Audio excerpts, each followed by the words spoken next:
Hello everyone, আসসালামু আলাইকুম। তো আজকে বানাবো দই ফুচকা। তো চলো ভিডিওটা শুরু করে। প্রথমে আমি একটা বাটিতে অল্প একটু পানি নিয়ে তেঁতুল ভিজিয়ে রাখলাম। এরপর আরেকটা বাটিতে আমি দই নিয়ে নিলাম, টক দই। তারপর দিয়ে দিলাম এখানে একটু মরিচ গুঁড়া, 12 মশলা গুঁড়া, একটু দিয়ে দিলাম চিনি, একটু দিয়ে দিলাম লবণ।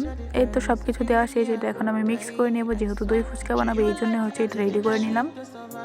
এই তো দই ফুচকার জন্য দই রেডি। তো ওই যে প্রথমে আমি দেখালাম যে বাটিতে তেঁতুল ভিজাই রাখছি, ওইটা মার বের করে নিয়ে এখানে আমি দিয়ে দিলাম অল্প একটু চিনি, তারপর লবণ, তারপর দিয়ে দিলাম এখানে চিনি ফ্লেক্স। এই তো সব কিছু দেওয়া শেষ হওয়ার পর এটা আমি ভালোভাবে একটু গুলিয়ে নেব।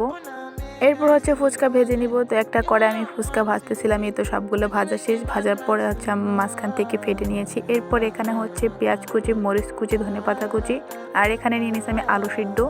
এখানে দিয়ে দিলাম আমি ডাবলি বুট, পেঁয়াজ, মরিচ সব কিছু যা যা উপকরণ ছিল সব কিছু দিয়ে দিয়েছি এখানে।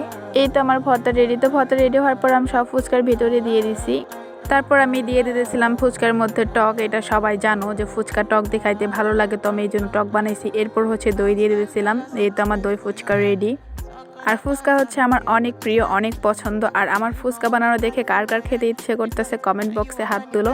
আর আজকের ভিডিও পর্যন্ত ছিল। দেখা হচ্ছে নতুন কোনো ভিডিওতে। আল্লাহ হাফেজ।